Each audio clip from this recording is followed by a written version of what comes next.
شروع اس عظیم اللہ کے نام سے جو کہ عروج و زوال کا مالک ہے، جو ہدایت دینے والا بھی ہے اور ظالموں کو لمبے عرصے تک ڈھیل دینے والا بھی ہے۔ درود و سلام محمد مصطفیٰ صلی اللہ علیہ وآلہ وسلم اور ان کی آل پر۔ ویورز، آئی ایم فیصل اسلام۔ میں آج ایک بہت ہی امپورٹنٹ ٹاپک پہ آپ لوگوں سے مخاطب ہوں، جو کہ ہے بدعنوانی یعنی کہ کرپشن۔ سب سے پہلے یعنی بدعنوانی کرپشن کیا چیز ہے، اس کے بارے میں بات کریں گے۔ پھر اس کے اسباب کیا ہیں، یعنی کیا وجوہات ہیں جس کی بنا پر ایک بندہ بدعنوان ہوتا ہے، کرپٹ ہوتا ہے۔ اس کے علاوہ ہم اس کو کیسے روک سکتے ہیں اپنے معاشرے کے اندر، یعنی ایک فرد واحد جو ہے وہ اپنا حصہ اس میں کس طرح سے ڈال سکتا ہے۔ تو سب سے پہلے ہم بات کرتے ہیں بدعنوانی یعنی کہ کرپشن کی۔ بدعنوانی ایک ایسا پیچیدہ مسئلہ ہے جس نے انسانیت کو پریشان کر دیا ہے۔ انسانیت اس مسئلے سے نمٹنے کے لیے اپنے ہاتھ پیر مار رہی ہے، لیکن یہ ایک ایسا گمبھیر مسئلہ ہے جس سے نکلنا امپاسبل ہے۔ معاشرے کو یہ گھن کی طرح چاٹ رہا ہے۔ یہ مہلک بیماری ہے جس کا کوئی علاج نہیں جب تک ایک فرد واحد کوشش نہیں کرتا۔ پاکستان میں اس بدعنوانی یعنی کہ کرپشن کی شرح 69% ہے۔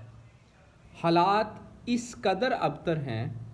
کہ ایک بدعنوان شخص کو، ایک کرپٹ شخص کو پھر رشوت بھی دینی پڑتی ہے، اور اس میں وہ بندہ بھی شریک جرم ہو جاتا ہے جو کہ اپنے جائز کام کو کروانے کے لیے اس کرپٹ مافیا کو، اس بدعنوان مافیا کو رشوت دیتا ہے۔ کیونکہ حدیث ہے نا کہ رشوت دینے والا اور رشوت لینے والا دونوں جہنمی ہیں، الراشی والمرتشی کلاہما فی النار۔ تو ہم اس پہ بات کرتے ہیں، کرپشن یعنی بدعنوانی پہ۔ اگر آپ کسی بھی ڈپارٹمنٹ کو لے لیں ملک پاکستان کے، تو اس میں بدعنوانی یعنی کہ کرپشن کا بازار گرم ہے، کرپشن عروج پر ہے۔ محکمہ قانون میں 62% لوگ جو ہیں وہ کرپٹ ہیں، یعنی کہ کرپشن لیتے ہیں۔ اگر آپ بات کر لیں ٹریفک پولیس کی، تو اس میں 60% لوگ جو ہیں وہ کرپٹ ہیں، اور جو کرپشن کی وجہ سے، بدعنوانی کی وجہ سے جو رقم وہ اکٹھی کرتے ہیں وہ تقریباً 1500 کروڑ سالانہ ہے۔ اس کے علاوہ کسی بھی ملک کے لیے جو ریڑھ کی ہڈی سمجھی جاتی چیزیں ہیں، تعلیم اور صحت، اگر ہم اس کی بات کریں تو اس میں سے سالانہ 3.25 لاکھ کروڑ روپے کا استحصال ہوتا ہے، یعنی کہ کرپشن کی نظر ہو جاتے ہیں۔ جو کسی بھی ملک کے اندر دفاعی اور رفاعی بجٹ، یعنی دفاع کے لیے جو بجٹ یوز ہوتا ہے اور اس کے علاوہ رفاعی کاموں کے لیے، اس میں سے کئی گنا زیادہ ہے۔ 75% ہمارے پولیٹیشنز جو ہیں، سیاستدان، MNAs، MPAs، اس کے علاوہ ہمارے سینیٹرز جو ہیں، وہ زیادہ تر 75% جو ہیں وہ کرپٹ ہیں۔ سوئس بینکوں میں اگر آپ ایک اندازہ جو ہے اس کے مطابق، سوئس بینکوں میں 25 لاکھ کروڑ جو ہیں وہ بدعنوان لوگوں کے پڑے ہوئے ہیں، جنہوں نے اس ملک سے، پاکستان سے پیسہ لوٹا اپنی کرپشن اور بدعنوانی کی وجہ سے، اور انہوں نے اس کو جو ہے سوئس بینکوں میں رکھ دیا کہ تاکہ وقت آنے پر وہ اس کو نکلوا سکیں، یا بے نامی جائیدادیں جیسے سرائے مل ہو گیا۔ اس کے علاوہ آپ کے جو ہے وزیر اعظم صاحب، ایکس پرائم منسٹر جو ہیں، انہوں نے بدعنوانی سے جو اپنے فلیٹس خریدے ہیں وہ بھی اسی پیسے سے آئے ہیں، یا اس طرح کے پیسوں سے آئے ہیں۔ ہمارے جو ابھی وزیر اعظم ہیں، ان کا یہ انتخابی ایجنڈا بھی تھا، لیکن وہ بے سود ہیں۔ اس کی وجہ یہ ہے کہ حکومت نے اقدامات تو بہت کیے ہیں، قانون بھی موجود ہیں، لیکن یہ ایک ایسا مرض ہے کہ جس کا علاج ایک فرد واحد کے علاوہ کوئی نہیں کر سکتا۔ یعنی جب تک ہم ذاتی طور پر اس ناسور کو ختم نہیں کرنا چاہیں گے، یہ نہیں ہو سکتا، کیونکہ ہم ایک ایسی قوم ہیں جو کہ قانون کو نہیں مانتی، اور ہم پہ جو قانون لاگو کرنے والے ہوتے ہیں ان کی بھی کمزوری ہوتی ہے۔ تو خیر، یہ ایک ایسا مرض ہے کہ جس کی دوا ممکن نہیں، جیسے کہ مرض بڑھتا گیا جوں دوا کی، تو یہ اسی طرح سے بڑھتا جاتا ہے جیسے جیسے اس کی روکنے کی کوشش کی جاتی ہے۔ حکومتیں جو ہیں وہ قوانین بھی بنا لیتی ہیں، جیسے نیب کے اندر ہیں، لیکن مسئلہ یہی ہے پھر کہ انصاف کے تقاضے نہیں ہو پاتے، جس وجہ سے ظالموں کے حوصلے بلند ہو جاتے ہیں، اور یہ نظام جو ہے حکومتی سطح سے لے کر پرائیویٹ سطح تک جو ہے لت پت ہو چکا ہے اس کرپشن اور بدعنوانی کی وجہ سے۔ بلا شبہ اس کو روکا جا سکتا ہے، جیسے میں نے پہلے بات کی کہ ایک فرد واحد جب تک مصمم ارادہ نہیں کر لیتا وہ اس کرپشن کی لت سے نہیں نکل سکتا۔ اسلام ہی ایک ایسا مذہب ہے، ایک ایسا دین ہے جو ہمیں پوری زندگی جو ہے چلنے کے طریقے بتاتا ہے، اور وہی اس گندگی سے نکال سکتا ہے، وہ ہر شعبہ میں ہماری رہنمائی کر سکتا ہے۔ اسلام ہی ایک ایسا دین ہے جو کہ اس ناگ کا سر کچل سکتا ہے۔ اسلام کی خوبی ہی یہی ہے کہ وہ انسانوں کے دلوں کی آواز بنتا ہے، اس کی خوبی ہی یہی ہے کہ وہ مظلوموں کی جو ہے دلوں کی آواز بنتا ہے۔ تو ہم اس میں سے سب سے پہلے اس کے جو وجوہات ہیں اس کے بارے میں اب ہم بات کرتے ہیں، اس کے اسباب کیا ہیں۔ اس میں جو سب سے بڑی وجہ ہے وہ یہ ہوتی ہے کہ اس بات پر یقین نہ ہونا کہ اللہ حاضر و ناظر ہے اور سمیع و بصیر ہے، کہ یعنی اللہ جو ہے وہ ہمیں نہیں دیکھ رہا۔ اگر ہم یہ ذہن میں رکھ لیتے ہیں، ایک کرپٹ بندہ، ایک بدعنوان بندہ جو ہے وہ اپنے ذہن میں یہی سوچ رکھتا ہے کہ اللہ مجھے نہیں دیکھ رہا، حالانکہ یہ حقیقت ہے کہ اللہ دیکھ رہا ہے۔ تو سورۃ الفنطار میں اللہ فرماتے ہیں کلا بل تکذبون بالدین وان علیکم لحافظین، کیا تم لوگ اس دن کا جو ہے وہ اس کو جھٹلاتے ہو کہ جب تمہارے اعمال جو ہیں ان کو دیکھا جائے گا۔ تو جو ایک کرپٹ بدعنوان بندہ ہے وہ اس کے ذہن میں جب یہ سوچ آ جائے گی کہ اللہ حاضر و ناظر ہے اور مجھے دیکھ رہا ہے، قیامت کے دن روز محشر کو مجھے اس کے سامنے حاضر ہونا ہے اور جواب دینا ہے کہ میں نے اپنا پیسہ کن ذرائع سے حاصل کیا۔ اس کے بعد جو دوسری اس کی وجہ ہے وہ یہی ہے کہ اس بات کا یقین نہ ہونا کہ مرنے کے بعد دائمی زندگی ہے۔ یعنی اگر ایک جو کرپٹ بندہ ہے اس کا یقین کامل نہیں ہوگا کہ اس نے مرنا ہے اور مرنے کے بعد بھی زندگی ہے، یقیناً وہی کرپٹ ہوگا جس کا اس بات پہ یقین نہیں ہے۔ اللہ تعالیٰ سورۃ الملک میں فرماتے ہیں الذی خلق الموت والحیات لیبلوکم ایکم احسن عملا، یعنی جو ہے اللہ ہی تو وہ ذات ہے کہ جس نے پیدا کیا، یعنی جس نے زندگی دی، اور جو اس زندگی کو واپس لے لے گا اور پھر اسی کے سامنے جواب دہ ہونا ہے۔ کرامن کاتبین جو ہیں وہ ہمارا حساب کتاب لکھ رہے ہیں۔ ایک کرپٹ بندہ جو ہے، ایک معاشرے کو جو دیمک ہے، معاشرے کو جو چاٹ رہا ہے، اس کو بھی اللہ کے سامنے حساب دینا ہے۔ اس کے بعد جو تیسری وجہ ہے وہ اس بندے کے ذہن میں یہ بات ہوتی ہے کہ میں آخرت کے دن اللہ کے حضور پیش نہیں ہوں گا۔ اگر وہ ذہن میں یہ چیز رکھ لے تو وہ قطعاً کبھی بھی کسی صورت بھی کرپٹ نہیں ہو سکتا، بدعنوانی نہیں کر سکتا، اپنا جو جائز مال ہے، جو اپنی تنخواہ ہے جائز طریقے سے اس نے کمائی ہے، اپنی روزی جائز طریقے سے کمائی ہے، اس میں وہ کبھی بھی کسی صورت بھی جو ہے وہ حرام چیز کو شامل نہیں کرے گا۔ کل متاع دنیا قلیل، کہ دنیا بہت تھوڑی ہے، کہہ دیجئے، اللہ کے نبی کو حکم دیا گیا ہے کہہ دیجئے کہ یہ دنیا بہت تھوڑی ہے، اس میں آخر میں ایک دن اللہ کے حضور پیش ہونا ہے۔ تو اس کے علاوہ جو پانچویں چیز ہے وہ یہی ہے کہ ہمارے جو کرپٹ مافیا ہوتا ہے، جو بدعنوان مافیا ہوتا ہے، ان کے ذہن میں یہ چیز ہوتی ہے کہ مال جو ہے وہ ضرورت مندوں پر اگر خرچ کریں گے تو وہ ختم ہو جائے گا، یعنی ضرورت مندوں پر جو مال جو ہے وہ خرچ کرنے کے اجر و ثواب سے وہ لا علم ہوتے ہیں، تو اسی وجہ سے وہ کرپٹ ہوتے ہیں۔ قرآن مجید میں اللہ فرماتے ہیں نا، جو سونا چاندی رکھتے ہیں اور اللہ کے راہ میں خرچ کرتے ہیں، خرچ نہیں کرتے، ان کو آگ کی بشارت دی گئی ہے، ان کو آگ میں ڈالا جائے گا۔ تو اگر وہ لوگ ذہن میں یہ چیز رکھ لیں کہ ہم نے جو ہمارے پاس مال ہے جائز طریقے سے کمایا ہے، اگر ہم یہ لوگوں پہ خرچ کر لیں تو اس کے انعامات بھی بہت زیادہ ہیں، اور اگر نہیں خرچ کریں گے تو پھر بہت مسائل ہیں، آخرت میں اس کا جواب دینا پڑے گا۔ اس کے علاوہ جو چھٹی چیز ہے، زیادہ سے زیادہ مال جمع کرنے کی جو چاہت ہے، مال سے رغبت ہے، مال سے محبت ہے، وہ بھی بدعنوانی کی وجہ ہے کہ فلاں کے پاس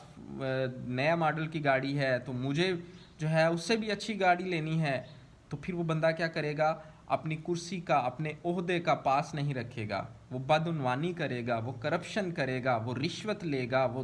بہت سے ایسے مسائل میں گھر جائے گا کہ جس سے نکلنا ناممکن ہوگا، اور اپنے مال کو جو ہے وہ حرام میں شامل کر لے گا۔ اس کے علاوہ جو کرپٹ بندہ ہوتا ہے، بدعنوان بندہ ہوتا ہے، اس میں حلال و حرام سے واقفیت نہیں ہوتی۔ جو بدعنوان ہوگا اسے یہ نہیں پتہ ہوگا کہ میں حرام کھا رہا ہوں یا حلال کھا رہا ہوں، وہ بس کھاتا جائے گا، اس کا پیٹ نہیں بھرے گا، حالانکہ پیٹ تو قبر کی مٹی ہی بھر سکتی ہے۔ تو اللہ فرماتے ہیں اے ایمان والو، ایک دوسرے کے مال کو جائز طریقے سے کھاؤ، ناجائز سے نہ کھاؤ۔ سورہ النساء میں اللہ فرماتے ہیں۔ تو اگر ایک بدعنوان بندہ جو ہے وہ اس بدعنوانی والے لیبل سے بچنا چاہتا ہے تو اسے کیا چاہیے؟ اسے حلال اور حرام میں فرق سیکھنا چاہیے۔ اس کے بعد جو 8ویں چیز ہے جو ایک بدعنوان اور کرپٹ بندہ کرتا ہے، وہ حقوق العباد سے لا علمی ہے۔ یہ سب سے بڑی وجہ بھی بن سکتی ہے، آپ اسی سے اندازہ لگائیں کہ ایک کرسی پہ بیٹھا ہوا جو عوام کے ٹیکس سے پیسے لے کے جس کو تنخواہ ملتی ہے، یعنی ٹیکس سے تنخواہ ملتی ہے، حقوق العباد اس نے پورے کرنے ہوتے ہیں، لیکن وہ بدعنوانی کرنے لگ جاتا ہے۔ وہ ایسے سمجھتا ہے کہ میرے سے یہ نہیں پوچھا جائے گا کہ یہ مال تمہارے جو پاس تھا تم نے اس کو لگا لیا، کیوں لگا لیا، یہ اس چیز کا نہیں پوچھا جائے گا۔ وہ اس وجہ سے جو ہے وہ بدعنوانی اور کرپشن کے جو گہری کھائی ہے اس میں گر جاتا ہے، حقوق العباد سے لا علمی ہونے کی وجہ سے، بندوں کے حقوق سے ناواقفیت ہونے کی وجہ سے۔ اللہ کہتے ہیں کہ جیسے میں اپنے بندوں پہ رحم کرتا ہوں، اللہ بھی تم سے یہی چاہتے ہیں کہ تم بھی ان پہ رحم کرو۔ تو حقوق العباد کا جو بندہ خیال رکھتا ہوگا وہ اس کرپشن یعنی بدعنوانی کی جو گہری خندق ہے، کھائی ہے، دلدل ہے، وہ اس سے بچ سکتا ہے۔ اس کی جو 9ویں وجہ ہے وہ سود ہے۔ سود تو اللہ تعالیٰ نے ویسے ہی قرآن مجید میں حرام قرار دیا ہے، اسلام میں حرام ہے، تو جو ایک بدعنوان بندہ ہوگا اس کے اندر سود کی جو ہے وہ لچ ہوتی ہے، سود میں وہ گھرا ہوا ہوتا ہے، جس وجہ سے وہ بدعنوانی اور کرپشن جو ہے اس سے پیسے کماتا ہے، لوگوں کے جائز حقوق کو سلب کرتا ہے۔ پھر 10ویں نمبر پہ شراب و جوا، شراب اور جوے کا عادی شخص جو ہے وہ بھی سود اس میں جو ہے کرپشن یعنی بدعنوانی والے کام کرے گا، اس خندق میں گرا ہوا ہوگا۔ خود غرضی و مفاد پرستی یعنی کہ اپنے نام، شہرت، عزت اور انا کی غرض سے، عیش و عشرت میں بازی لے جانے کی کوشش کی غرض سے وہ بندہ کرپشن کرے گا، بدعنوانی کرے گا، جس کی وجہ سے ان لوگوں کے حقوق بھی سلب ہوتے ہیں کہ جو کہ معاشرے میں بہت پسے ہوئے لوگ ہوتے ہیں، اور ان کے پیسے جو کہ ٹیکس کی شکل میں وہ حکومت وقت کو دیتے ہیں، وہ اس سے اپنے پیٹ کی آگ کو بھرتا ہے، یعنی کہ اپنی خود غرضی اور مفاد پرستی کی وجہ سے کہ میں نے جی جو ہے فلاں والا محل خریدنا ہے، فلاں گاڑی خریدنی ہے، فلاں سوسائٹی میں نے اپنا ایک بہت بڑا محل بنانا ہے، تو اس وجہ سے بھی اپنے نام اور شہرت کی وجہ سے جی لوگ کہیں گے کہ اس بندے کے پاس اتنا پیسہ ہے، اس کے پاس اتنی گاڑیاں ہیں، اس کے پاس فلاں والی گھڑی ہے، اس کے پاس فلاں والی چیزیں ہیں، تو اس نام و نمود کی شہرت اور انا کی وجہ سے، عیش و عشرت کی وجہ سے، یعنی وہ کبھی جو ہے جائز جو اس کے پاس رزق ہے اس کو وہ تھوڑا اس کو لگے گا، اسی لیے وہ 2 نمبر طریقے سے بے ایمانی سے وہ ان پیسوں کو اکٹھا کرنے کی کوشش کرے گا۔ مسابقت الی الشر، یعنی کہ یہی بات جو میں نے پیچھے کی، آخری جو چیز ہے یہ مسابقت الی الشر کہ یعنی شر میں آگے جانے کی وجہ سے کہ جی فلاں مجھے سمجھیں گے کہ اس کے پاس پیسے بہت زیادہ ہیں تو اس کی عزت کی جائے، اس کی پوجا کی جائے، حالانکہ یہ حقیقت نہیں ہے۔ لوگ اس وقت تک آپ کے ساتھ ہوتے ہیں جب تک آپ ان کو فائدہ دیتے ہیں، جب تک آپ کے پاس پیسے ہیں۔ جب آپ کی جیب خالی ہو گئی تو لوگ آپ سے پیچھے ہٹنا شروع ہو جاتے ہیں، وہ آپ سے نفرت کرنا شروع ہو جاتے ہیں۔ تو ایک جو کرپٹ بندہ ہے اس میں اپنی جو نام نہاد عیش و عشرت ہے اس کو دکھانے کی غرض ہوتی ہے، اس کو دکھانے کا لالچ ہوتا ہے، جس وجہ سے وہ جو ہے بدعنوانی یعنی کہ کرپشن کے بازار میں اپنے آپ کو گندا کر لیتا ہے۔ تو فرد واحد یعنی ایک شخص جو ہے جس نے ابھی نئی نئی جاب لی ہے وہ کیسے اس سے بچ سکتا ہے کہ وہ اگر ان چیزوں کو کہ حقوق العباد کے بارے میں مجھے آخرت کو اللہ کے ہاں جواب دینا ہے، مجھے اپنے جائز اور ناجائز مال کے بارے میں، اگر میرے پاس جائز مال ہے، حلال مال ہے، تو میں نے آخرت میں اس کے بارے میں بھی جواب دینا ہے، اللہ کے ہاں اللہ کے حضور پیش ہونا ہے۔ اگر وہ یہ چیزیں ذہن میں رکھ لیتا ہے تو وہ کبھی بھی اس کرپشن یعنی بدعنوانی کے بازار میں نہیں گرتا۔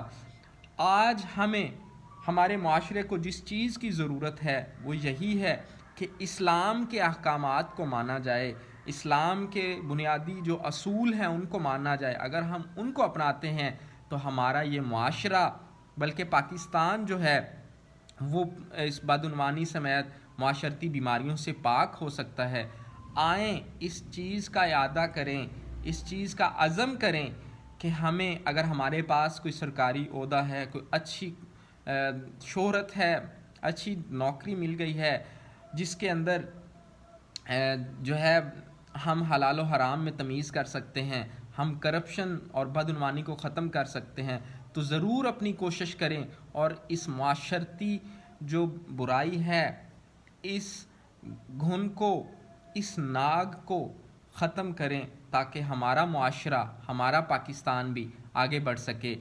آخر میں میری ایک ریکویسٹ ہے کہ اگر میری یہ محنت کوشش اگر آپ لوگوں کو